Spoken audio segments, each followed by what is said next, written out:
The story opens with a senior airline captain named Vikran. Underneath the uniform, he is a devoted husband and a father who adores his daughter. No matter how packed his schedule is, he always finds a moment to check in with his family back home. One night, while resting at a hotel in Dubai, Vikran gets a call from an old friend named Sandy. Sandy is not just any friend. He is one of the major shareholders of the airline Vikran flies for. Sandy invites him out to a nightclub, and given who Sandy is, Vikran finds it hard to refuse. The moment they walk in, Sandy throws out a ridiculous bet. He dares Vikran to approach a beautiful woman across the room, and the prize is a luxury car. Vikran accepts. He walks over to a woman named Anjali, but instead of trying to charm her, he simply tells her the truth. He admits he is in the middle of a bet and offers her the reward if she will keep him company at the party until morning. That small act of honesty is going to matter enormously later. The clock jumps to 6 in the evening.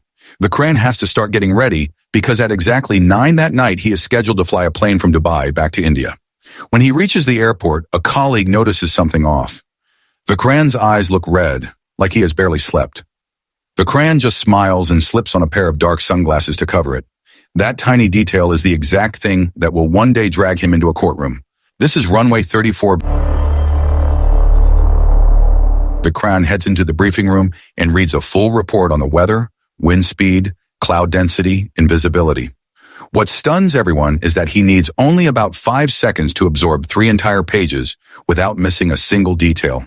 His co-pilot, Vina, who is flying with him for the first time, watches in amazement at a memory that works almost like a camera. Before takeoff, the camera moves across the passengers who are about to become witnesses to a terrifying night. There is a journalist who covers the aviation industry. There is a content creator filming everything. And there is a young man traveling with his elderly mother, a woman who suffers from asthma. None of them have any idea what is coming. In the cockpit, Vikran switches on the autopilot. Worn out after a brutal stretch of duty, he plans to close his eyes for a moment. Vina, a little worried, asks how he is holding up. Vikran tells her he has flown 6 days straight without a break, and he misses home badly. What makes it worse is that tomorrow is his daughter's birthday. He is quietly hoping that after this flight, he can finally be with his family again. Midway through the journey, Vina cannot find one of the buttons on the panel and reaches for the manual. Vikran wakes up and points it out immediately.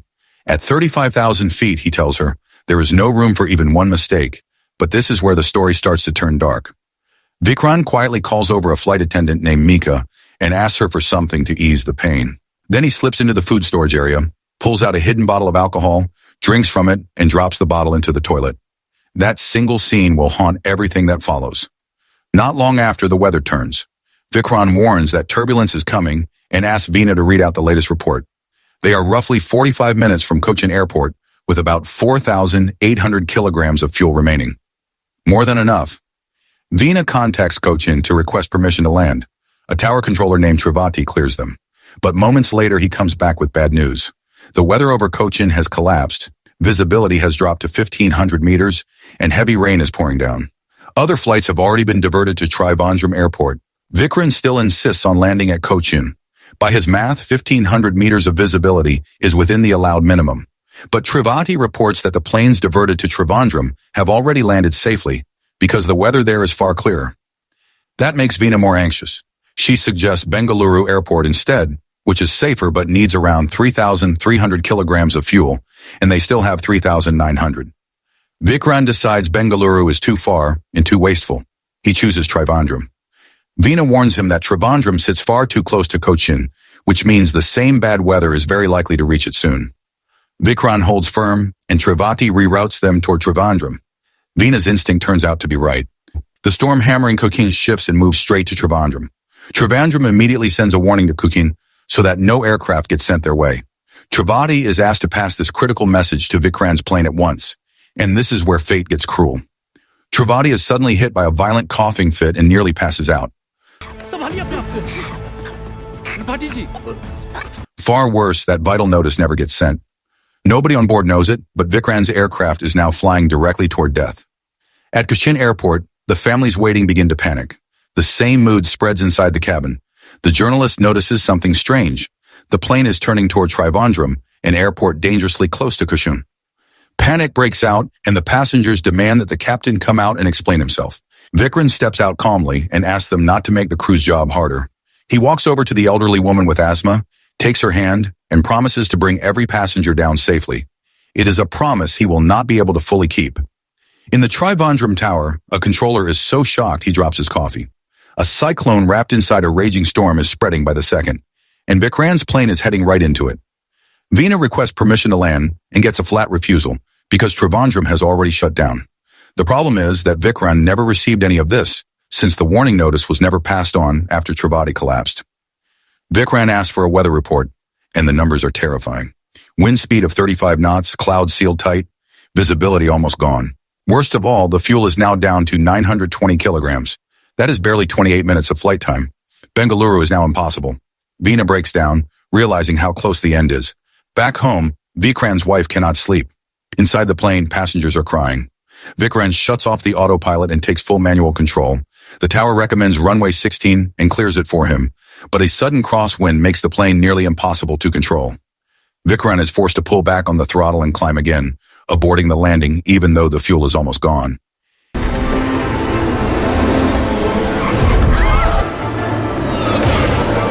He even starts to hallucinate, picturing himself celebrating a birthday with his daughter.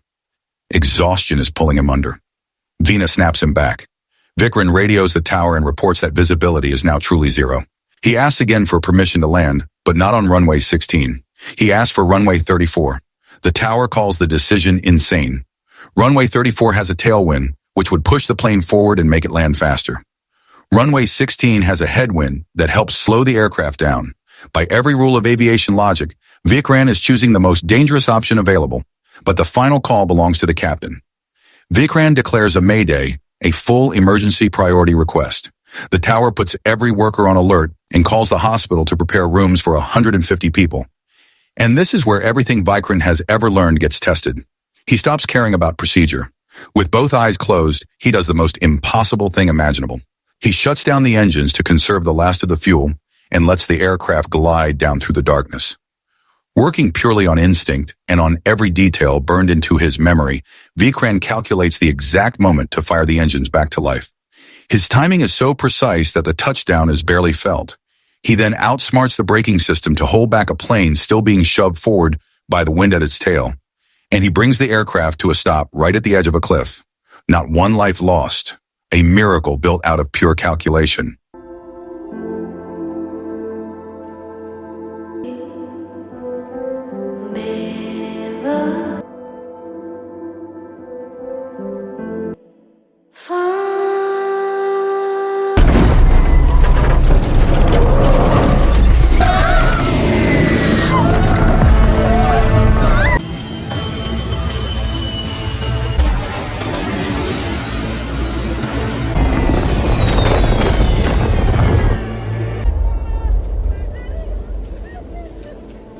But the relief does not last. Almost immediately, Vikran and Veena are separated and interrogated by the DGCA while an audit team combs through the entire aircraft looking for any internal fault. And they find one, a hidden bottle of alcohol, a discovery that is about to drag Vikran, Veena, and the entire airline into court.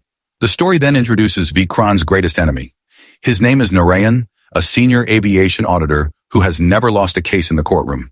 He is so ruthless that he has fired his own subordinates over the smallest slip. In his view, their whole job is to find mistakes, which means they are never allowed to make one. Before leaving, a DGCA official delivers brutal news. One of the passengers died of a heart attack on the way to the hospital. It was the elderly woman with asthma, the one whose hand he held. Vikran is shattered. His promise to save everyone was not fully kept. When he gets home, his daughter and his wife welcome him with joy. But across the city, Narayan is replaying every second of the cockpit voice recording, hunting for one mistake that can bring the captain down. The next morning, while his daughter celebrates her birthday, Vikran receives a letter from the Aircraft Accident Investigation Bureau. At the same moment, Narayan calls him and tells him to prepare for trial. Vikran calmly answers that only a man with something to hide needs to prepare.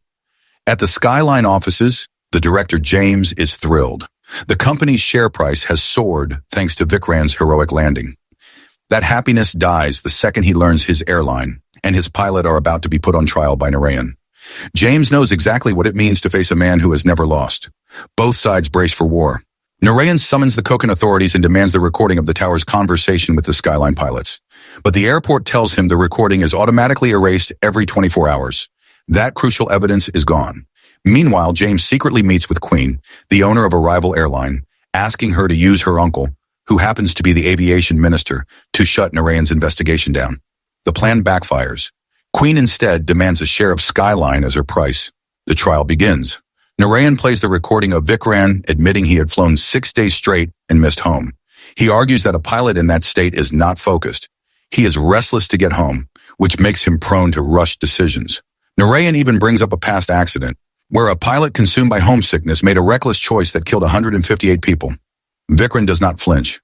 Using his extraordinary memory, he recites the entire flight report from that day from scratch.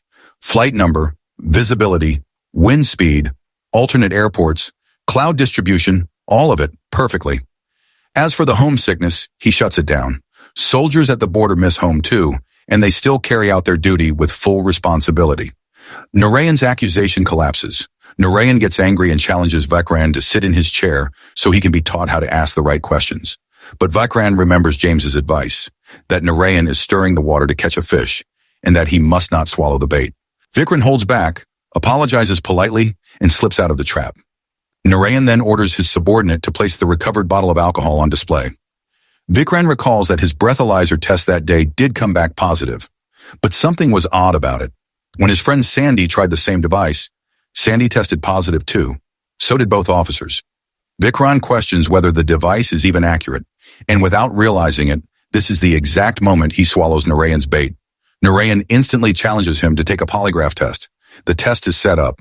Question after question, the machine confirms Vikran is telling the truth.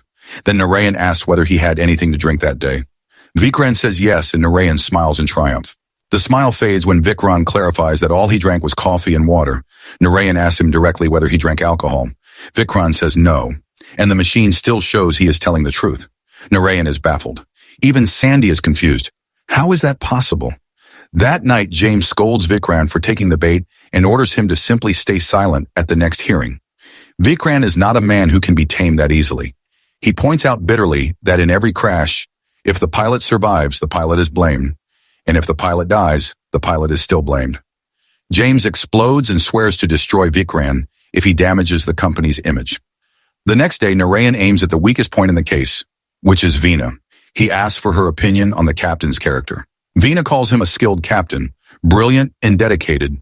Narayan mocks the word dedication, then plays the recording of Vikran falling asleep after takeoff.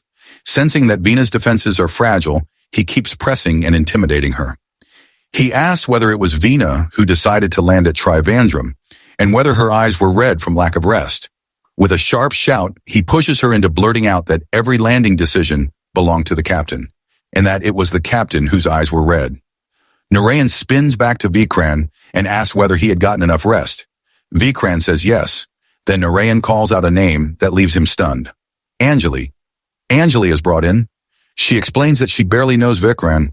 On the night of the 16th of August, Vikran approached her and introduced her to Sandy, whom she immediately liked. The three of them partied until 6 in the morning. The admission clearly stirs jealousy in Vikran's wife, who is sitting in the room. Narayan accuses Vikran of lying about resting, but Vikran fires back and asks whether it makes any difference to rest during the day instead of at night, because he did in fact sleep from 6 in the morning until 6 in the evening. Narayan then asks whether Vikran knows the alcohol rules for his profession, and once again Vikran answers with total precision. The aviation regulation from 1937 states that alcohol is prohibited within 12 hours of departure. From 6 in the morning to 9 at night, when the plane took off, there is a gap of 15 hours. By the rules, Vikran broke nothing. Vikran's defense is too strong, so Narayan turns back to Veena. He shoves the bottle of alcohol and the medicine wrapper toward her, then throws out a sharp analogy about a lawyer who defends a murderer until he walks free, only for the killer to strike again. Who is at fault then? Veena finally cracks and confesses that she never touched anything on that table, because all of it was left there by Captain Vikran. Then Narayan demands to know how Vikran managed to land the plane when visibility was 0, and Veena's answer freezes the entire courtroom. She reveals that Captain Vikran ran the landing calculations with both eyes closed. That admission convinces Narayan he was right all along, that Vikran was flying drunk, because in his view only a drunk man closes his eyes. He says that up in the air, passengers treat the pilot as a god and hand him their entire lives. So what kind of God closes his eyes on the people who believe in him? He also attacks the choice of runway 34, where the wind pushed the plane as far as 3,400 meters, even though the runway was only 1,600 meters long. If that force had ripped off the tail, a plane with fuel still in it would have become a bomb. If the runway had not been long enough, the aircraft could have plowed into a residential neighborhood. To Narayan, it was a fatal error. Vikran says nothing and offers no defense. The judge adjourns until the next day. On his way out, Narayan sneers that Vikran is like an ostrich that buries its head in the ground and pretends the storm has passed. That night, Vikran's wife finds him sitting in silence. She tells him she is not going to worry about Anjali because she trusts him. She also knows exactly what is really weighing on him, and she asks him to come with her. She takes him to the home of the child of the passenger who died. Standing there, Vikran remembers his own past. When his mother passed away, he had cursed at the doctor who treated her, and the doctor had told him he had tried his absolute best. Now Vikran finally understands that feeling, because the same thing has happened to him. He did everything he could, and he sincerely apologizes for what was beyond his control. The next day is the day of reckoning. The child of the dead passenger comes to the trial and sits beside Vikran's wife, a quiet sign of support. Vikran asks for the chance to defend himself. He answers the ostrich insult brilliantly, saying that only the ostrich itself truly knows what it sees down there in the ground. And it is the same with him, a man who has never once forgotten even the smallest detail.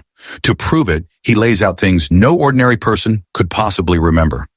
Over 3 days, Narayan addressed him as captain 25 times. Narayan writes with his right hand but drinks with his left. The report filed by Narayan's own subordinate listed the remaining fuel as 350 kilograms, when in truth it was 349 kilograms at 5:59. The courtroom goes silent. Vikran explains that choosing runway 34 was not luck or panic. It was a fully conscious decision. He had memorized every inch of that runway, not with his eyes but in his head.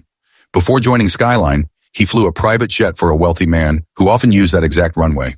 He makes it clear that handing out advice from inside an air-conditioned room never kills anyone. But in his profession, one small mistake can wipe out every passenger on board. And that split-second decision can only be understood by the ostrich. He then requests a flight simulator to prove all of it. The simulator test is arranged, with Narayan himself sitting in as co-pilot. Every condition is matched exactly to the night of the disaster. And Vikran leaves them all stunned. He lands the plane the same way, recreating that night's miracle right in front of them. Narayan and the entire jury are speechless. The verdict comes down. Narayan immediately fires Trivedi, the tower controller whose negligence caused the whole thing. As for Vikran and Veena, their licenses are only suspended for 3 months, which brings both of them to tears of relief. Narayan also orders an investigation into Skyline for failing to fully fuel its planes. Outside the courtroom, Vikran asks Narayan why he only suspended his license when he could have revoked it completely. Narayan answers that in 40 years of his career, he has never seen a pilot do what Vikran did. Neither he nor the country wants to lose a pilot that good. All he asks is that Vikran keep his trust and the trust of the nation. 3 months later, Vikran is back in the air. His name is known everywhere now, and other pilots look up to him. But before he steps into the briefing room, he is stopped by Mika, the flight attendant, who comes to him in tears and begs for forgiveness. It turns out she was the one who actually drank the alcohol. She panicked during the turbulence, then accidentally threw the bottle into the trash behind the cockpit. And that one bottle nearly destroyed Vikran's entire career. Instead of taking revenge, he promises he will never report what she did. He chooses to keep her secret because he knows she is a single mother with a baby to feed. And that is the story of a captain who landed a plane with his eyes closed. So the moral of the story is never accept free nightclub bets, always label your coffee clearly, and if you throw away a bottle, make sure it doesn't try to put you on trial later.